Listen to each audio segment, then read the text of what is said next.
السلام عليكم ورحمة الله وبركاته. أستاذة جعفري بقت معانا خلاص على التيك توك، سابت اليوتيوب. أهلا بيكي، أهلا بيكي أستاذة بسمة، أهلا بيكي يا أستاذة ماري من لبنان، وأهلا بالناس حبايبنا كلهم، وفي انتظار بقية الناس إن هي تشاركنا في اللايف البسيط اللي احنا. بونسوار أستاذ حسن، كلماتك السهلة الممتنعة، حيا الله يخليكي. عليكم السلام يا أستاذة بلقيس، التلميذة النجيبة في الكلاس دايما. أستاذة سائرة من الجنوب، أهلا وسهلا بيكي. أهلا بالناس كلها من جميع الأقطار العربية والمصرية، وجميع العرب من جميع بقاع العالم. صباح الخير يا أستاذة علا محيي، أهلا بيكي. والله مشرفينا كلكم على البث النهارده، وانا مبسوط جدا وبابا مبسوط جدا لما البث بيفوت كده، او اللايف بيبقى لذيذ ورايق بدون آه يعني. استاذه بلقيس على اليوتيوب يا استاذه جعفري، يعني خليكي ما بين هنا وهنا بقى. اهلا بيكم كلكم يا جماعه. مستني بقى لايكاتكم، مستني كومنتاتكم. ادعموا القناه في اذا كانت على اليوتيوب، اذا كانت على التيك توك. يا جماعه، زي ما انتوا قلت اكتر من مره، انا مش تيك توكر، انا مش بلوجر، انا مش جاي ارمي كلمتين وامشي. انا لا انا تيك توكر ولا بلوجر ولا عايش من الموضوع ده اساسا، ولا بصرف عليه على حياتي منه يعني. فانا مش جاي ارمي كلمتين وامشي، انا جاي adding value، انا جاي بعلمك شيء، مش بس ان انا بتكلم وبمشي.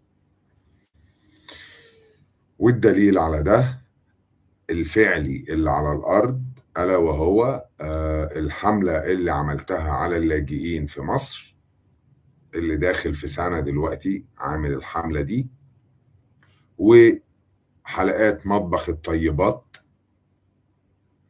اللي اتكلم عليها كمان أستاذ هاني. أيوة يا أستاذة جعفري، أنا بقدم رسالة، أنا adding value. طالما طلعت على السوشيال ميديا وقلتها أكتر من مرة، زي ما ضفت شيء لأهل مهنتي اللي هي السياحة. وعليكم السلام ورحمة الله وبركاته أستاذة أمل، أهلا بيكي يا أستاذة أمل محمد، مشرفانا، والناس اللي دايما جا معانا على اليوتيوب المحترمين، ويا ريت يبقى كده دايما على التيك توك. مش عارف التيك توك ليه دايما بيخش ناس كده، يعني في حاجة غلط في نفسياتهم يعني هو داخل يهاجم وداخل يشتم وبتاع، بس يعني معظم التيك توك كده مش عارف ليه. انما اليوتيوب بقالي عليه داخل في 4 5 شهور بعمل يوتيوب اهو. يعني الموضوع محترم جدا، واحنا عيلة على اليوتيوب، ما احناش وعمرنا ما شفنا بعضينا.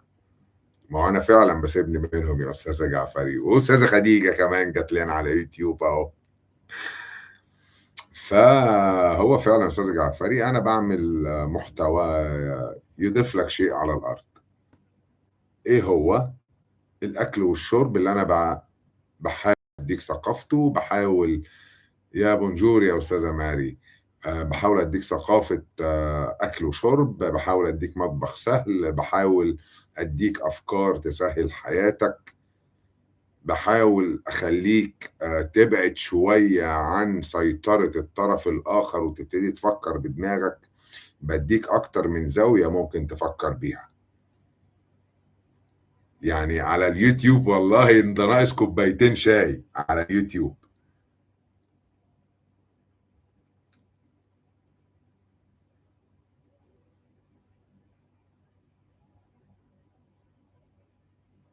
ايه ده؟ ازاي يعني؟ مش فاهم.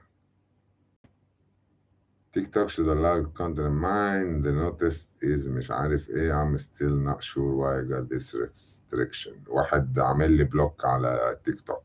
دي انا لسه بنبتدي وبنقول يا هادي اهو، يعني حتى لا شتمنا ولا عملنا، داخل يقول لي سيكسواليتي. انا سيكسواليتي؟ هو انا سكسي قوي كده؟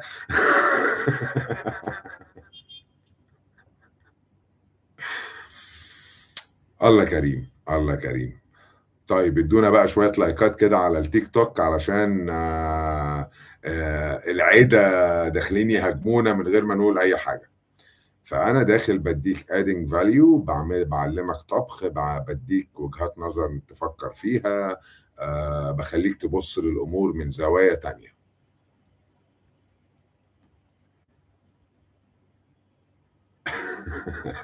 والله ناقص كوبايتين شاي على اليوتيوب ينزلوا للناس الحلوة دي.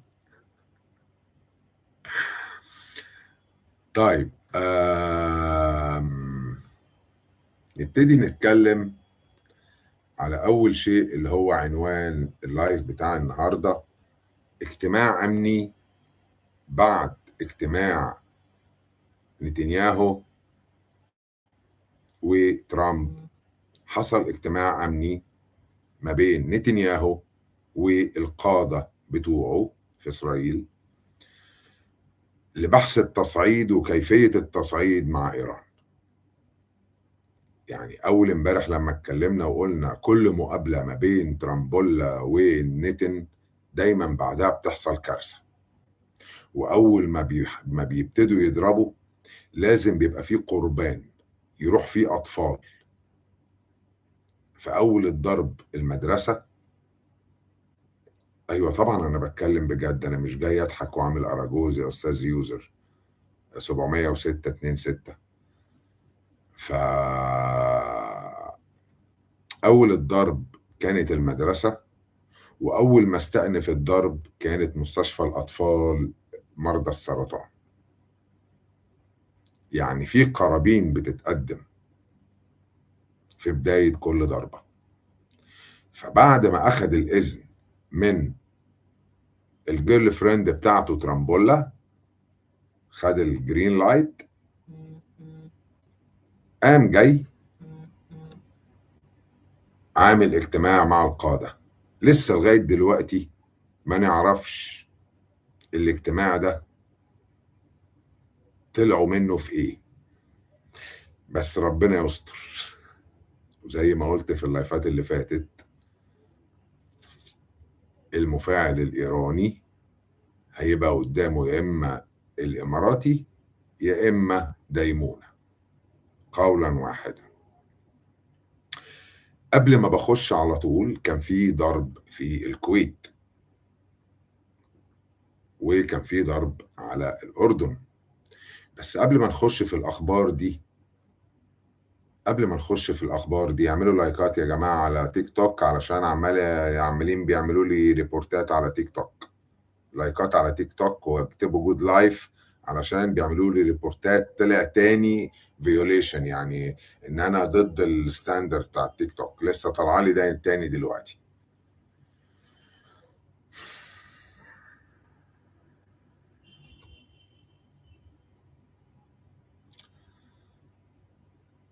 تعالوا هنا نشوف مصر بتعمل ايه في الزفة اللي موجودة النهاردة. حماية الجنوب في تواجد عسكري استراتيجي بيشكل درع حماية للجنوب، مش درع الخليج اللي لسه ما شفنالوش اي فعالية لغاية دلوقتي، اللي بنسمع عنه داخلين في 20 سنة. يعني داخلين في 20 سنة بنسمع عن درع الخليج اللي لسه لغاية النهاردة ما اتضربش منه رصاصة، ولما ضربوا وقعوا طيارتين أمريكي.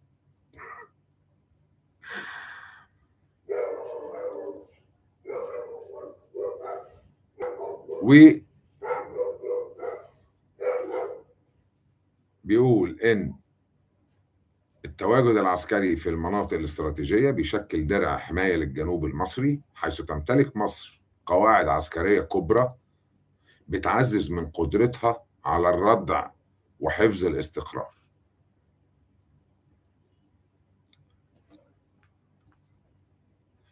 تأمين باب المندب: التواجد العسكري المصري بما في ذلك الأسطول المصري قرب منطقة باب المندب.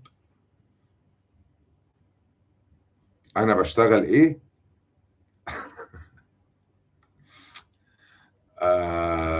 لو أنا ما يهمكش أنا بشتغل إيه. أنت اسمع الكلام، عجبك كمل، ما عجبكش تقدر تسيب القناة يا أستاذ جاستس. تأمين باب المندب: التواجد العسكري المصري بما في ذلك الأسطول المصري قرب منطقة باب المندب يعتبر دايرة أمن قومي بالغة الأهمية لتأمين الملاحة وحماية المصالح الاستراتيجية. يعني زي ما قلت في اللايفات اللي فاتت، لو باب المندب قفلوه مصر مش هتسكت. القواعد العسكرية: مصر عززت تواجدها بقواعد عسكرية كبرى في دول الخليج زي البحرين، الكويت، قطر، السعودية والإمارات، زي ما قلت في أكتر من لايف. اشمعنى بقى القواعد دي ما بيتمش استهدافها؟ وده بيخلق شبكة دفاعية مترابطة بتدار بذكاء من قلب القاهرة، من الأوكتاجون المصري. فنرجع نسأل نفس السؤال تاني: اشمعنى القواعد المصرية ما بتتضربش والقواعد الأمريكية هي اللي بتتضرب؟ وطبعا لما الأمريكان بيضربوا البنية التحتية الإيرانية، إيران كمان بترد على البنية التحتية للبلد اللي خرج منها الهجوم. حقها، حقها ولا مش حقها؟ حقها أبو كمال. يعني أنت تضربني من الشقة اللي قدامي وأنا ما أضربكش، ولا تضربني من الشقة اللي تحتية وأنا ما أضربكش؟ لا، هضربك أنت، وش حتى لو مش بتاعتك هتتضرب.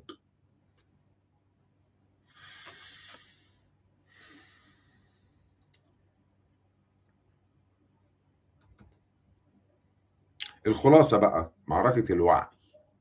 مصر اليوم لا تنتظر الأحداث بل تصنعها. المعادلة الصعبة واللعبة محتاجة دقة وحزم، مش عنترية وكلام، مش عنترية وكلام وقلة أدب. لا، دي عايزة ده.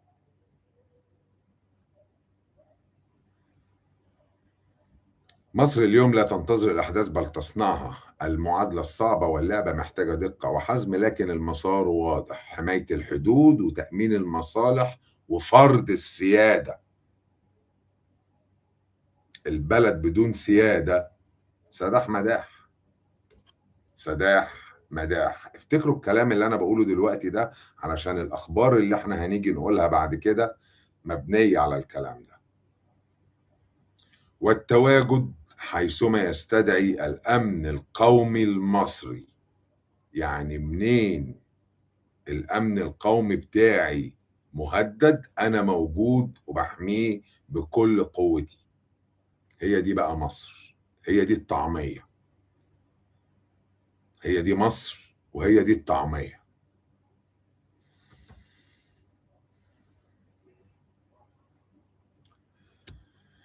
جم بقى الجماعة الحوثيين خدوا الأمر إن هم يقفلوا باب المندب.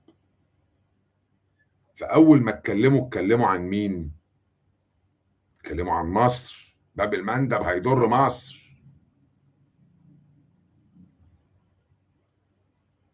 أيوة يا أستاذة طيبة، بطلنا أكل اللحمة علشان يبقى عندنا جيش قوي. صح.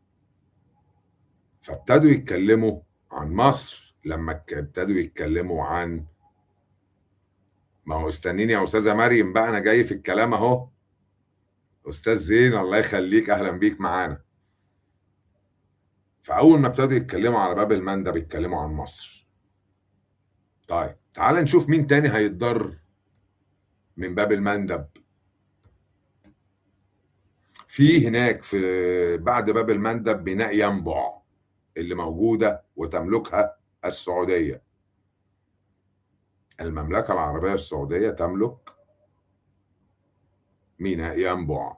ميناء ينبع دي بيطلع منها ايه؟ بيطلع منها كل البترول اللي بيروح شرق آسيا، بيطلع من باب المندب، ما بيعديش من قناة السويس. يبقى مين أول المتضررين هنا؟ مصر. مصر. مصر بتصدر البترول ولا بتصدر أي حاجة من قناة السويس على البحر الأحمر؟ انتوا اللي رايحين جايين في قناة السويس وبتدفعوا تاكسز علشان تعبروا قناة السويس، مش مصر اللي بتصدر من قناة السويس لباب المندب. فايه دور السعودية بقى في الموضوع ده؟ يعني اعتقد ان انا بقول سؤال وجيه. اول ما بيقولوا باب المندب بيقول لك قناة السويس ومصر. طب ميناء ينبع اللي بيتم تصدير البترول لشرق اسيا منها، دي على مدخل باب المندب، ايه بقى اللي هيتم هناك؟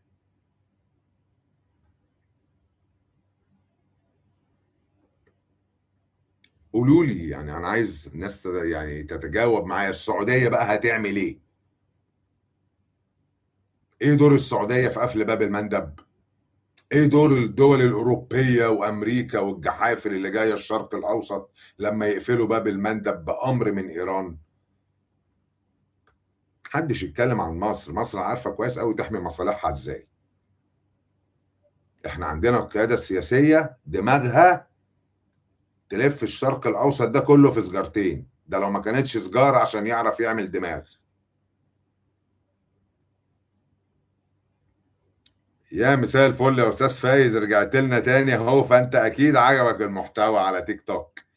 ينبع تبعد عن باب المندب، انا اسمي صواف مش سويفي، 1200 كيلو. يعني جنب باب المندب، اصل 1200 كيلو في البحر الاحمر دول ولا حاجه. المهم انها ما حصلتش قناه السويس. فاول المتضررين هو ميناء ينبع في السعوديه. هتعمل ايه بقى السعوديه لما يقفل باب المندب وهرمز كمان مقفول اهو؟ يعني نفكر، مش نخش بس نشتم ونتريق ومين احسن من التاني ومصر ولا السعودية ولا الكويت ولا الامارات. الخاء جاي علينا كلنا. القرف، القرف والايام السوداء جاي علينا كلنا. لو ما فهمتوش ده يبقى كل شيء مقدر ولا تغيير للقدر الا الدعاء. طالما الناس مش عايزة تفهم ده، انما السعودي هيخش يشتم والاماراتي يخش يشتم وده معرفش يهودي ولا منين جاي عامل فيها سعودي ولا عامل فيها مصري ويخش يشتم والكلام. انا بقولها من الاول كده، اللي مش عاجبه المحتوى يسيب القناة ويمشي. بس مش عايزين ناخد وندي رطرطة في الكلام. انما انا لو لقيت حد داخل يشتم في بلدي انا هديله على دماغه. لا يا استاذ فايز، الايام السوداء جايه، صدقني والله. السعودية سلحت القبائل المعارضة. السعودية سلحت وده من جريدة تكتيكال تايمز. أنا مجموعة 8800 ما كنتش شفتني. محدش بيشوف المجموعة 8200 دي بتاعت الأزرق بتاعت الإنترنت، محدش بيشوفهم. إنما أنت شايفني أهو، أنا من القاهرة يا باشا. اسمي حسن الصواف، دكتور حسن الصواف. هتقول لي دكتور في ايه؟ هقول لك في الاغذيه والمشروبات والسياحه من معهد روما للسياحه. تمام. تمام.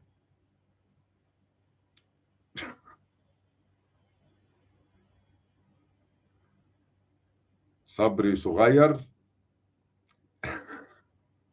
لان قله الادب كتير يا يوزر، والله عشان كده صبري ابتدى ينفذ. فالسعودية بتسلح دلوقتي القبائل اليمنية والحكومة المعارضة للحوثيين. طب ده هيعمل ايه؟ ايه اللي هيحصل بقى تحت في اليمن لما السعودية تجيب أجهزة متقدمة، راجمات صواريخ وخلافه للمعارضة اليمنية؟ ايه اللي ممكن يحصل؟ والله انا مش شايف لها حكومة شرعية في اليمن، بقى داخلين في 10 سنين اهو. انا شايف القوي بيحكم الضعيف، ومن زمان من ايام عبد الناصر دايما اليمن فيها حرب اهلية. طول عمرها اليمن فيها حرب اهلية، يعني هما مش طايقين بعض اساسا. ايران هتدخل للحوثي اسلحة يا باشا. ده استنى عشان اقول لك دلوقتي ايه السبب في ضرب المطارات الايرانيه. اهدى. المطارات اليمنيه. انا جاي في السبب دلوقتي.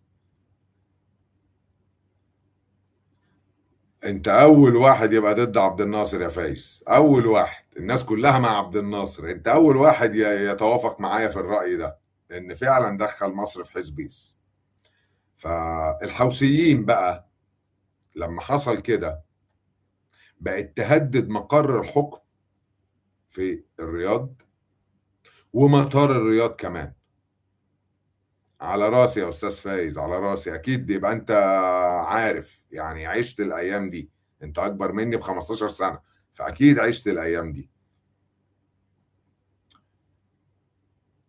وفي 47 مليار دولار صواريخ راحت للسعوديه والخليج، باعهم الترامبولا للخليج.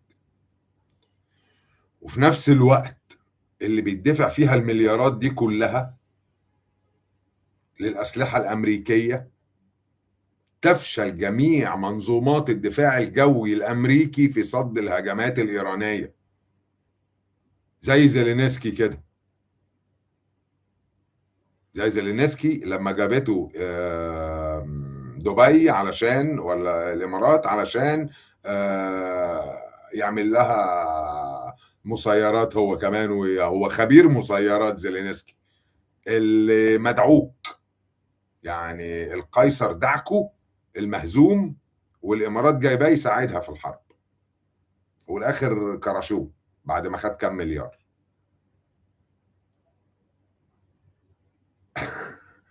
يا رب يقويك يا استاذ فايز، والله والله يا رب يقويكم. تمام. اوكي. طيب